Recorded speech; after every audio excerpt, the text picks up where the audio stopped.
د ښځو حقوق خلک پورته وښکته کوي چې د ښځو حقوق پر ځای نشي. په افغانستان کې افغان شموله حکومت جوړ نشي، دا نظام موږ په رسمیت نه پیژنو. آیا د بشر حقوق دغه وله که سابقه ادارې چې ورکوله؟ آیا د ښځو حقوق دغه و چې دا سابقه ادارې ورکوله؟ آیا افغان شموله حکومت هم دغه و چې دا سابقه اداره دلته موجوده وه؟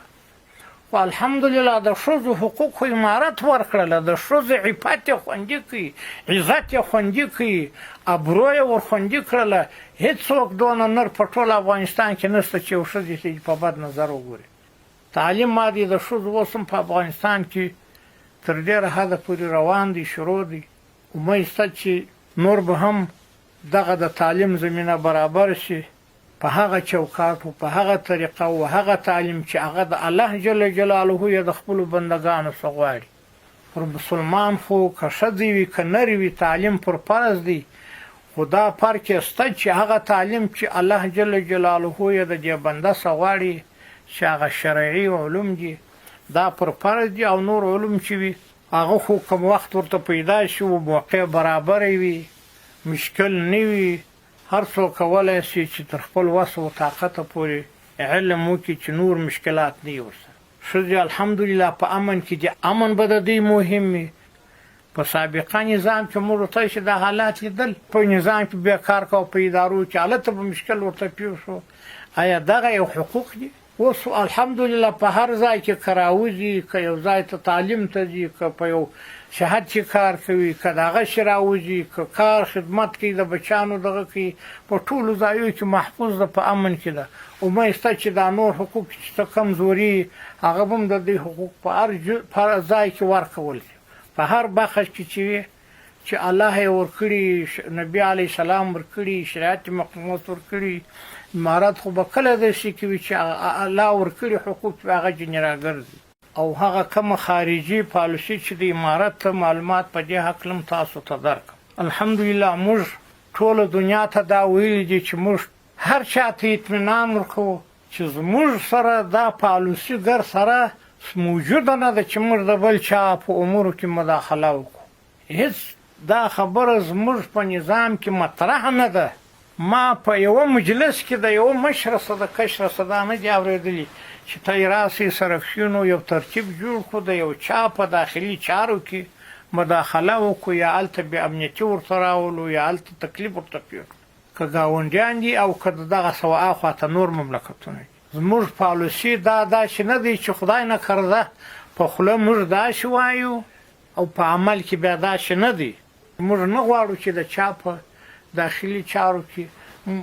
لاس و چاته مشکل پیښ کړو، د چا په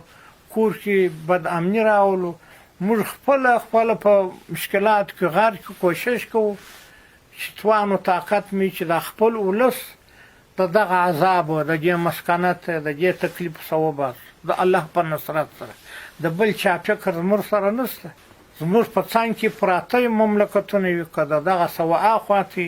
په دغه یوه خبره باید ټوله مطمئن شي. هېڅ مشکل هېڅ چاته نشته. الحمدلله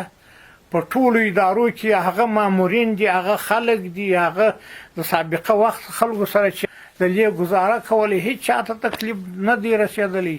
په تاریخ کې به د بشر دومره قدر رحم و شفقت څوک یې موږ ته مثال پېښولی شي چې 20 کاله یې پر موږ په اور کې اچولي یو. داسې شواهد زموږ سره موجود دي چې په ژوندون یې د دې مجاهدینو څخه اعضا پرې کړي دي، تیل یې پر اچولی دي، اور یې ور اچولی دي، په ژوندون یې په اور سوځلي دي. داسې په سلهاوو مثالونه شته. خو کله چې مجاهدین راغله پر دوی مسلط شوله، دوی ټوله وبخښله، عفو یې ورته وکړله. تاسې یې څوک یې مثال په دنیا کې پېښولی شي. خو یوه خبره باید تاسې ټوله ودې ته متوجه شئ. یوه خبره درته کوم، که داسې پېښ شي چې د سابقه حکومت په سابقه نظام کې یو څوک وهل سوی یا بندي سوی یا په یو ځای کې وژل سوی یا چاته تکلیف ورکول سوی، دا هغه شخص دی چې د دې عفو څخه استفاده نه ده کړې، بیرته یې په هغه خپل جنایت او په خپل خباثت بیا شروع کړې ده. نو بیا خو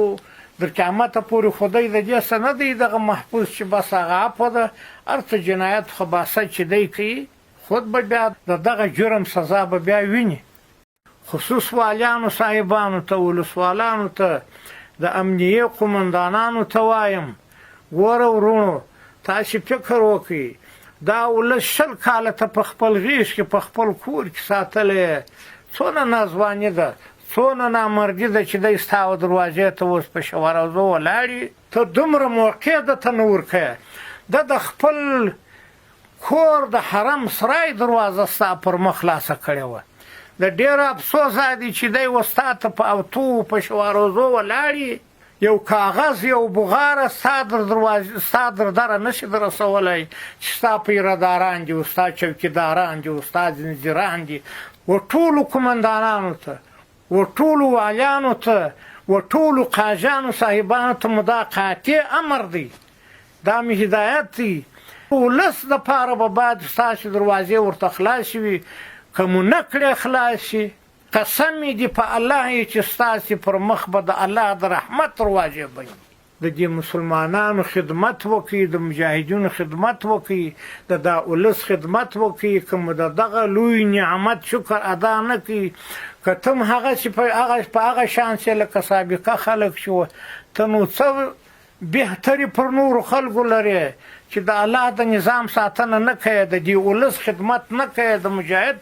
خدمت نه کوې ته نو په چیش پر الله ګرانې ستا څه خیال دی چې تر څو به په دې ښایسته بنګلو کې ناست یم